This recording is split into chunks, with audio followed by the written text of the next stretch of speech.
A poor village boy pulls a woman out of a flash flood. He never knew she was a billionaire who never forgot him. The rain came hard, like it had a score to settle. In the small, forgotten village nestled deep in the southern wetlands of Louisiana, the sky cracked open without warning. The tropical storm had been tracking farther east, or so the weather reports claimed. But it veered off course like it had a mind of its own. Within an hour, the bayou overflowed. Narrow dirt roads disappeared, and the sky turned the color of rusted tin. Elliot Granger had just finished patching a neighbor's roof when he heard it. A scream, sharp, desperate, carried by the wind like a knife through fog. "Help! I can't swim!" He froze. The rain pummeled his shoulders. Mud clung to his boots. But his legs were already moving before his brain caught up.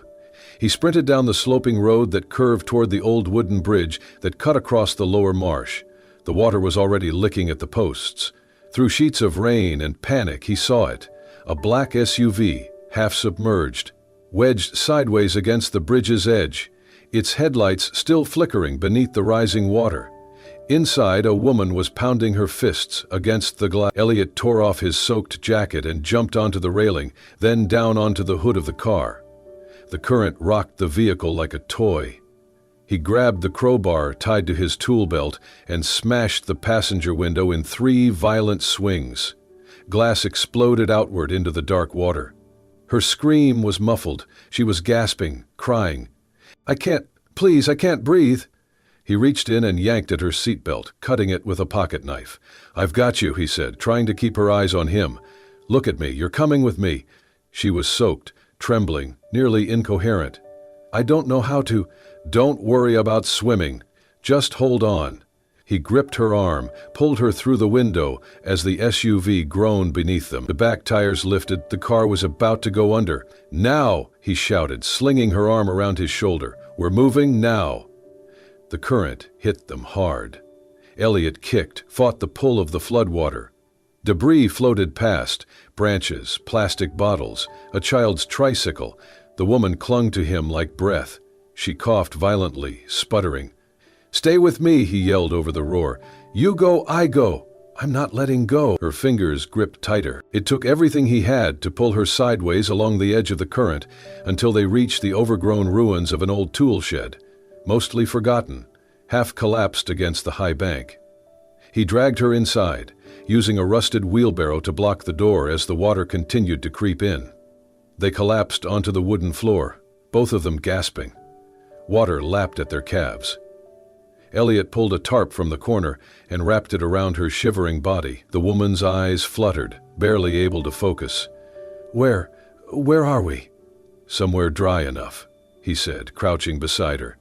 "That's all that matters." He could not see her face clearly in the darkness, just the outline of her jaw, the way her chest rose and fell too quickly. He pressed a hand to her forehead. She was burning up. Shock was setting in. He reached into his backpack, pulled out an emergency blanket, a granola bar, and a flask of water. "Here, eat, drink something." She tried to sit up, but her body sagged. Elliot steadied her. "No hero moves tonight, all right? We're not dying in a damn tool shed." She chuckled weakly. "That's reassuring." Thunder rumbled overhead. Rain battered the tin roof like fists. Water was up to their knees now, but the walls were holding. "You got a name?"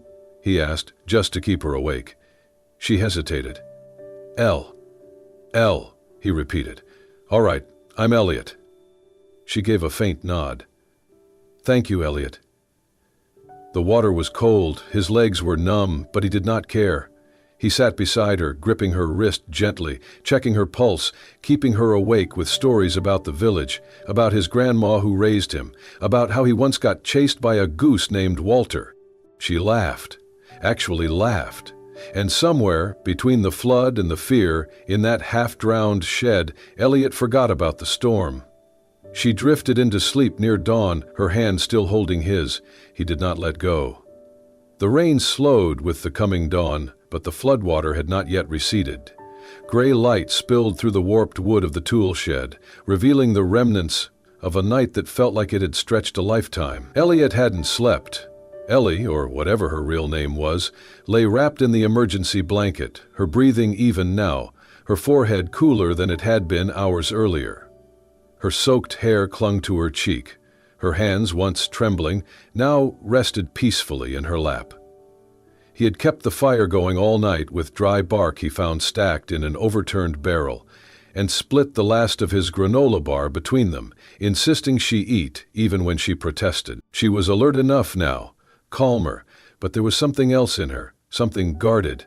When she opened her eyes and caught him watching her, she didn't flinch. She just gave him the faintest smile. "I need to leave as soon as possible," she said quietly, her voice still rasped from the night before. Elliot nodded. "Of course.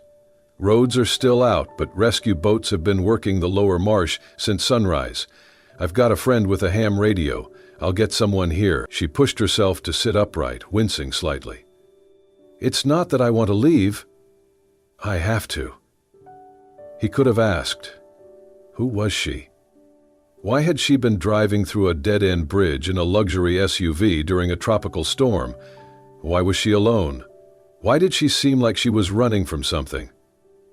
But Elliot had grown up around silence, around people who held their pain quietly like it might bite if let out. He understood too well the value of not pressing, so he said nothing. Instead, he knelt beside her and gently rolled up her pant leg. The cut along her calf had clotted, but it was angry and red. He cleaned it with bottled water, careful, precise, and wrapped it in gauze from his first aid kit. She watched him in silence. "You do this a lot?" she asked softly. He shrugged. "Growing up out here, you learn how to fix a lot of things, people included." She smiled again, small but genuine. By late morning, a rescue boat finally arrived. 2 men in orange vests guided it toward the half-flooded tool shed, calling out as they approached. Elliot stood and waved them down. When they helped her into the boat, she paused at the edge of the dock. She turned back to him. "You saved my life." Elliot opened his mouth, but nothing came out. He only nodded. She stepped closer, reached into her pocket and pulled out something small. She placed it into his palm. It was a silver token. Smooth, round, etched with a symbol he didn't recognize. "That makes you unforgettable," she whispered. And then she was gone. The boat pulled away. Elliot stood there, the token in one hand, the cold breeze brushing through his damp. He didn't even know her real name. She never looked back. And somehow, that hurt more than he thought it would. 2 years passed. The village dried out, the roads were rebuilt, and the tool shed where Elliot had once held a stranger through a flood turned into little more than a story whispered by the older folks who remembered that night. But for Elliot Granger, it never faded. He still lived in the same house at the edge of the marshlands, where Spanish moss hung low like lazy fingers and the cicadas hummed louder than silence. His grandmother, now mostly bedridden after her 3rd stroke, depended on him for everything: bathing, feeding, companionship. He worked part-time fixing irrigation pumps and water heaters for the neighbors, making just enough to pay for medicine and groceries. He did not talk about the night he saved a woman from drowning. Not because it hurt, but because no one would have believed how real it had felt. How much one night with a stranger could plant itself inside him like a seed that never stopped growing. Then, one Monday morning, the village library reopened after a quiet renovation. The structure had been there for decades, nothing fancy, just a single-story room with warped shelves and the smell of mildew and paper. But something had changed. There were new tables, fresh paint, air conditioning that actually worked, and a small sign at the entrance: "This library is made possible by a generous grant from the Lavinia West Foundation." Elliot barely registered the name. He had come to return a water pump manual. But before he could leave, Miss Marla, the librarian who'd known him since he was in diapers, called out to him, "Elliot, wait! You have to see this." She led him to a small display in the children's section. 5 new books sat on easels, bright and crisp. But it was the one in the center that made Elliot stop cold. The Boy and the River. The cover was hand-painted, almost dreamlike. A boy stood in waist-deep water, holding a torch above his head as storm clouds gathered behind him. A woman, half submerged, reached for his hand. His hand. Elliot stared at the illustration. The boy wasn't just a boy. It was him. Messy brown hair, the crooked scar above his brow, the homemade necklace he'd worn since age 10, the same exhausted eyes. It was him, but on a page, beneath a title turned into fiction. His fingers traced the cover, then slowly opened to the first page. The dedication read, "To the one who saved me. You never asked my name, but you gave me yours. I never forgot. L.W." Elliot sat down without realizing it. He flipped through the story. It was written in simple language, meant for children, but the weight behind the words was unmistakable. It told the tale of a woman who drove too far, too fast, into a storm. A boy with calloused hands who pulled her from a river, who kept her alive in the dark, who never asked who she was, only made sure she survived. And in the final pages, the woman tried to find him. She searched towns and cities, asked for names, wrote about him in her journals, painted him from memory, but she never found him until she told the story and gave it to the world. Elliot closed the book. He sat in the library for almost an hour, unmoving, his mind playing every image from that night like it had just happened. Lavinia West. He had never heard the name before, but somehow he knew. He didn't understand the how or why, but the way she looked at him that night, the way her voice shook when she said, "You saved my life," the way she placed that silver token in his hand, all of it came back. He reached into his wallet and pulled out the token. He still carried it. Smooth, round, etched with a wave and a star. Now, finally, it meant something more than memory. It meant connection. He stood up, the book still in hand, and asked Miss Marla, "Do you know who Lavinia West is?" She smiled, eyes twinkling. "Honey, she's a billionaire, owns some big tech company up north. But people say she's different, doesn't chase headlines, real quiet, but always helping someone." Elliot nodded slowly. He walked out of the library that day with the book pressed to his chest, the token warm in his hand, and the name Lavinia West echoing in his chest like the first sound of thunder before the rain returns. The rain had been falling since dawn, a steady, gray curtain that made the world feel like it had folded into itself. Elliot stood beneath the rusted awning of the old gas station, wiping grease from his hands with a rag that had long given up the idea of cleanliness. He had just finished patching the carburetor on a pickup that belonged to one of the fishing families upriver. It was an ordinary day, till it was not. The hum of an approaching engine cut through the soft patter of rain. Not a local engine, this one was smooth, expensive. Elliot turned his head.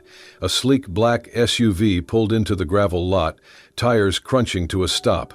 Its windows were tinted, spotless even in the downpour. A moment passed and then the driver's door opened. She stepped out slowly, her heels clicking on wet stone. She wore a long coat, rain-spotted, and beneath it a dark green blouse tucked into charcoal slacks. Her umbrella stayed closed at her side. She did not seem to care about the rain. Her hair, longer than he remembered, was pulled into a loose braid. Her face, more refined now, held a calm kind of urgency. She looked at him as if she had seen him yesterday, and then, in the quiet space between two heartbeats, she said it. "It's really you." Elliot didn't move. The rag in his hands dropped to the concrete. "Elle?" he said, barely above a whisper. A soft smile crossed her lips. "Not exactly. My full name is Lavinia West." Elliot blinked. The name landed differently now, no longer just words on a book cover. She was no longer the half-drowned stranger in the dark. She was Lavinia West, billionaire tech philanthropist, the woman whose name sat on library plaques and disaster relief clinics, the face behind the book that still sat under his pillow. And she had come back. "I didn't think you'd remember me," she said gently. "How could I not?" he said, voice low. They stood in the rain for a long moment. It was Elliot who finally gestured toward the covered bench just inside the service station. They sat, not quite facing each other. "I wasn't sure I'd find you," Lavinia said. "I had no name, no number. Only your face and a few hours of memory that took me months to piece together after everything." Elliot watched her carefully. "Why now?" She inhaled slowly. "Because I need your help. And because I never forgot you." He looked away. The rain danced on the pavement.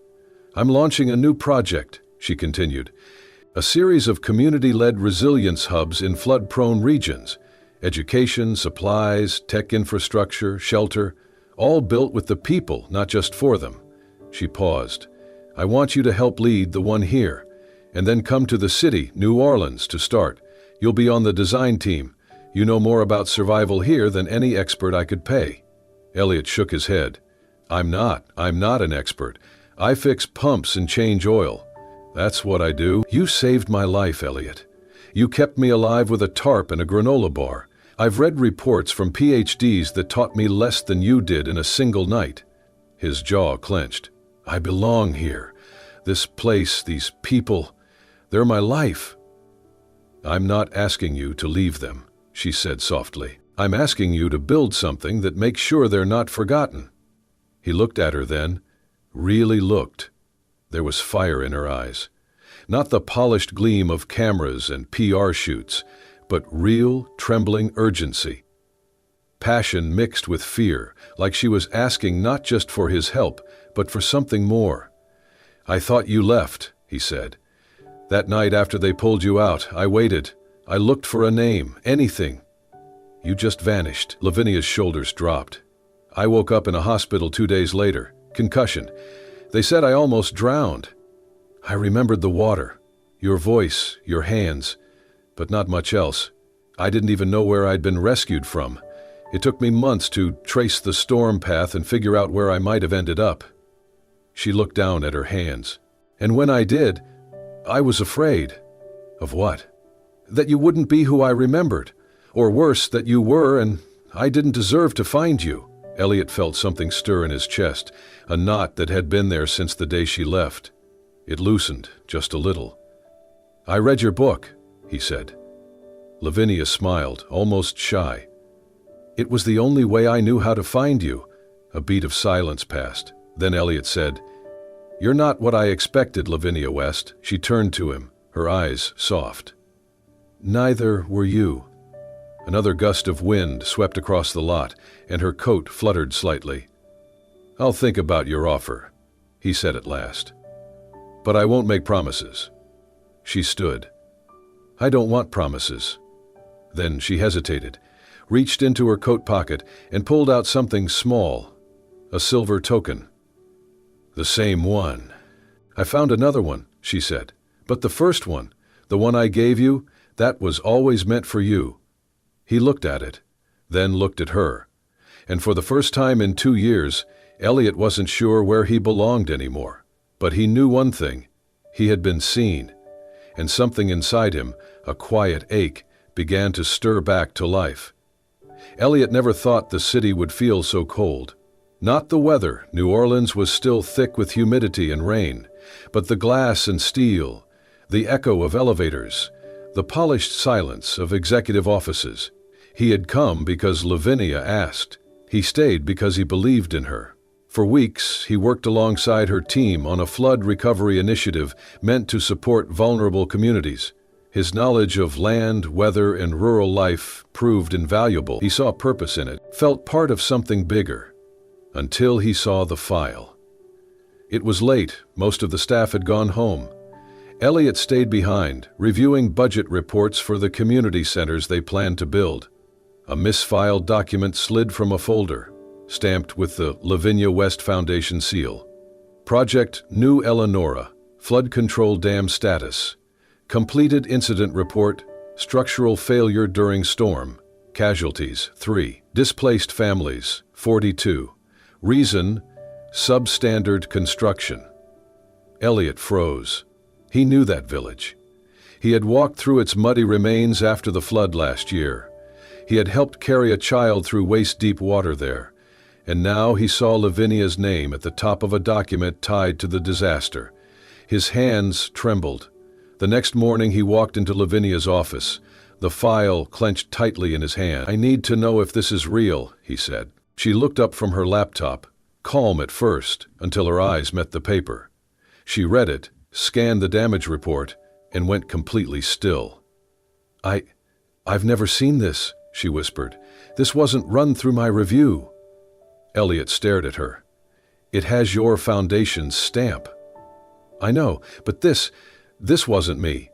Later that day, she returned to him with a grim expression. She had dug through internal files. The project had been greenlit and fast-tracked by the Foundation's executive director, her former partner David Holt. He had bypassed multiple checks and forged compliance reports. Lavinia had been kept in the dark. She sat down, visibly shaken. "I trusted him," she said. Elliot didn't speak for a long moment. When he finally did, his voice was low and tight. "If you didn't know, then you didn't care." Her eyes snapped to his. "Don't you dare say that. You funded a dam that killed people, Lavinia. I didn't know." "That's the problem," he said. "People died, and your name was there. You say you care, but where were you?" "I've spent my life trying to make things right," she cried. "I built this foundation from scratch, fought tooth and nail against everything that told me I wasn't enough. Don't you dare question my heart." Elliot shook his head, pain flaring behind his eyes. "You can matter without building a tower, Lavinia. You just had to stay. And you didn't." That broke her. She stepped back, as if his words had struck her physically. Neither of them said another word. That night, Elliot packed his bag. He left the apartment she had set up for him, left the project, the offices, the unfinished community blueprints. On the kitchen table he left a note, scrawled in pencil, "I can't build anything with someone I no longer trust. I'm sorry." He took a cab to the train station.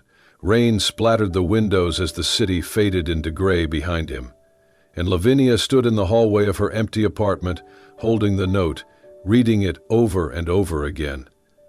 For the first time in years, she had no words, only silence, and a heart quietly breaking. The rain had returned to the village, softer now, like a lullaby rather than a storm.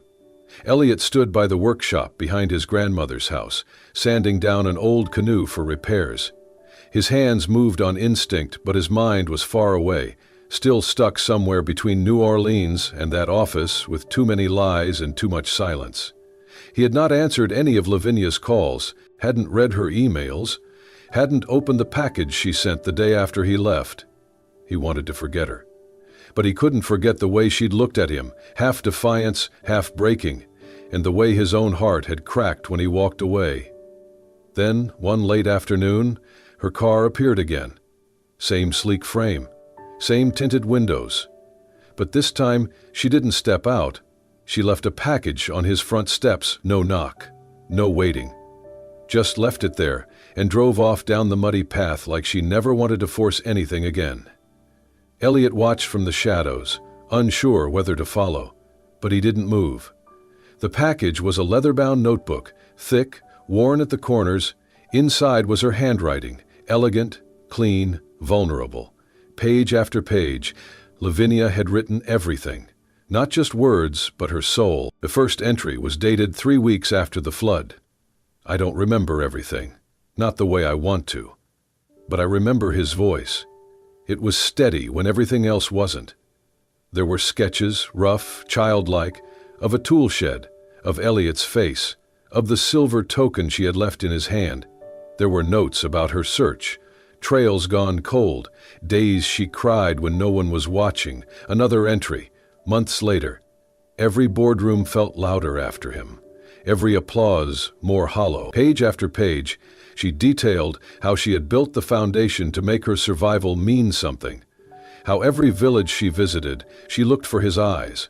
How she had never stopped wondering if he'd ever found peace. And then, on a single page, with only one sentence in the center, she wrote, "You think I left, but I never arrived, Elliot. Not really. Not until you—" He didn't realize he was crying until the page blurred. Salt and ink mingled until the words sank into each other. For years, Elliot had carried the guilt of being left behind. He had convinced himself that maybe she never felt what he did, that maybe he was just a footnote in the story of someone destined for more. But this notebook, this wasn't a performance. This was a woman laying herself bare with no guarantee he'd ever read a word of it. He closed the book slowly and pressed it to his chest. The next morning, he went to the edge of the village, the place where the marsh met the road, where travelers either turned back or committed to the long way forward. She was sitting on a bench near the bayou, her coat pulled tight around her, watching the water move in slow spirals. Elliot approached without a word. Lavinia looked up, her breath caught, but she didn't speak first. She let him come to her. He sat beside her, the silence not awkward, but full. Finally, he said, "You didn't write those words for anyone else." "No," she said quietly. "Only you. I was angry. I deserved it." "No, you didn't deserve how quickly I left." Lavinia's eyes shimmered, but she held them open. "You left because you were scared to believe someone like me could care that much. And I let you leave because I was scared to ask you to stay." He nodded. The wind carried the smell of wet leaves and something like healing. "You once told me I mattered," she said. "But you were the one who made me believe it." Elliot turned to her. "I've spent 2 years wondering if I imagined you, wondering if that night was just survival. But it wasn't. It was the most real thing I've ever known." Then, softer, he added, "I forgive you." Her lips parted, the beginning of a sob. "Even after everything?" "Not because you're Lavinia West," he said. "Because you're the woman who almost died in my arms and still found a way to bring the world something good." She covered her face with her hands, and for a long time they sat like that, just a man and a woman who had hurt each other, healed themselves and found their way back. No crowd, no stage, just the quiet lapping of the bayou and the sound of 2 broken hearts learning how to beat in harmony again. When Elliot came back to the village, no one asked where he had been. He returned like the tide, steady, and changed. Something in him had shifted. He still fixed the same pumps, still picked up groceries for his grandmother, still helped old Mr. Conway untangle fishing nets from his shed. But the way he moved was different. Slower, more intentional. His eyes carried a softness that hadn't been there before. He didn't speak about the city, not to anyone, but people noticed that he no longer looked out over the bayou with the same kind of His shoulders were lighter, his voice less guarded. He had left angry, but he had returned with something else, something like peace. He turned the small back room of his house into a teaching space, hung up laminated posters on CPR and flood safety, collected spare boots and whistles. Every Saturday afternoon, kids from all over the area showed up to learn how to use life vests, tie rescue knots, and read river currents. He didn't advertise it. He didn't charge a cent. He just left the door open, and the children came. One rainy afternoon, he was in the middle of showing a boy how to check a pulse when he looked up and saw her. Lavinia. She was sitting on the wooden bench under the awning, rain misting her coat, her hair damp but loosely curled like it always had been. She wasn't wearing designer clothes, just jeans, a sweater, and mud-stained sneakers. She didn't wave, she didn't smile. She just waited. Elliot's hands stilled. He gave the boy a nod, told him to join the others inside. Then he walked to the bench and sat beside her. They didn't speak at first. The rain made a rhythm on the tin roof above them. The sky was low and heavy, and the smell of wet earth rose all around. After several minutes, Elliot said quietly, "I don't want to be angry anymore." Lavinia turned her head, her voice just as soft. "I don't want to be anyone else anymore." They sat with that truth between them. Not a confession, not a promise. Just a shared understanding of 2 people who had run out of ways to pretend. She didn't ask to stay. He didn't ask why she came. That night, Elliot cooked stew over the stove while she chopped carrots with quiet precision. They moved around each other like they'd done it 100 times, passing bowls, stirring silently, handing spices without needing to ask. When dinner was ready, they ate at the little table by the window. No candles, no wine, just 2 spoons and the sound of rain outside. After the meal, they washed dishes. Then they swept the porch. Elliot patched a leak in the roof, while Lavinia folded towels for the kids' class the next day. In the morning, she joined the lesson, sat cross-legged in the corner as Elliot showed the kids how to build emergency flotation with empty milk jugs and rope. One little girl, shy with tangled hair, couldn't figure out the knots. Lavinia knelt beside her, patient and kind. "Here," she said. "Loop it like this. Now pull, tight but not too tight." The girl looked up at her. "Are you a teacher too?" Lavinia smiled. "Something like that." Later, as the kids ran off with juice boxes and raincoats, Elliot handed Lavinia a thermos of hot tea. She sipped it slowly. "You don't have to stay," he said. "I know." "I'm not asking for anything." "I know that too." He looked at her, searching her face for something he couldn't name. She didn't flinch under his gaze. "You don't owe me anything, Lavinia." "I'm not here because I owe you," she replied. "I'm here because I want to be." He didn't respond, just exhaled and nodded. They did not fall into a dramatic embrace. There was no swelling music, no declarations of love. But she didn't leave, and he didn't ask her to. They just kept showing up, every day, in small ways. They taught the children, they repaired things, they laughed sometimes, and in the quiet hours, they stood side by side, planting something that had nothing to do with rain or rivers or reputations. They planted trust. And it grew, because love, they had both learned, wasn't always about falling. Sometimes it was about staying. And for the first time in their lives, both Elliot and Lavinia had stopped running. 8 months later, the Floodlight Center stood tall and proud at the edge of the village. It was not grand, no marble columns, no media frenzy, just clean white walls, sturdy shutters, and a bright blue roof that shimmered under the Louisiana sun. Inside were shelves of books, classrooms with maps and first aid kits, a small clinic stocked with real medicine, and a workshop with ropes, life vests, and rain boots hanging in neat rows. It was built with sweat and donated bricks, and more than anything, it was built with the hands and hearts of the people who had once been left behind. Elliot stood at the front steps during the opening ceremony, wearing a plain button-up shirt and boots still speckled with paint. Children sat cross-legged near the podium, some holding homemade signs. Elders in lawn chairs wiped their eyes behind dark sunglasses. Lavinia stood just behind him, her hand resting gently against his back. Elliot took a breath and stepped forward. "I've never given a speech before," he began, chuckling softly, "and I don't plan to start now." The crowd laughed. He looked out over them, faces he knew, lives he'd seen changed by water, by time, by chance. "I pulled her from a flood once," he said, nodding to Lavinia, "but she pulled me out of something worse.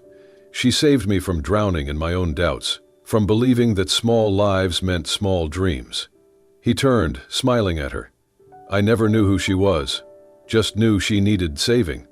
And it turns out, so did I." Applause swelled around them. Lavinia stepped up next, but she didn't take the mic. She simply waved once, smiled softly, and whispered, "Thank you." It was enough. She was no longer the untouchable CEO in glossy magazines, no longer Lavinia West, just Lavinia, a woman who had found a reason to stay. That evening, after the folding chairs had been stacked and the cake was gone, Elliot and Lavinia walked down to the small wooden bridge that crossed the slow-moving river at the edge of the village, the very place where it all began. The sun was setting, painting gold across the water. Lavinia leaned on the railing, staring down at her reflection. "You know," she said, "the woman who drove into that flood, she wasn't someone I liked very much." Elliot stood beside her, quiet. "She was lost," she continued, "even before the water came." He reached into his pocket and pulled out a small box. Inside was a ring, not gold, not silver, just a smooth band carved from bayou cedar, hand-polished until it glowed with soft amber light. On the inside, a word was etched, barely visible. Stay. This isn't a symbol of perfection, Elliot said. It's a reminder of what survives the storm. Lavinia looked at him, eyes full and bright. She didn't say anything. She just nodded and held out her hand. Elliot slipped the ring onto her finger, and then they stood there, hands entwined, leaning on the old bridge as the sky shifted from orange to indigo. Behind them, the laughter of children echoed from the center's yard, calls of "Catch me!" and "One more time!" floating through the warm air. Ahead of them, the river glimmered with light. They didn't need music. They didn't need vows. Just this moment. Two people, one love, and a bridge that didn't just connect two sides of land, but two lives, once lost, now found. Because in the end, it wasn't about the flood. It was about who stayed after the waters receded. And sometimes, love does not come with a grand entrance or a perfect plan. It arrives soaked in rain, broken in places, quiet in the way it asks, "Can I stay?" This was not a fairy tale. This was real. A woman who lost her way, a man who never asked for anything but gave everything. And a small bridge in a forgotten village where love decided to return, and this time, to stay. If this story stirred something in your soul, if it reminded you that hope can rise even after the flood, then don't forget to like, share, and subscribe to Soul Stirring Stories, because here we believe the heart never forgets the ones who saved it.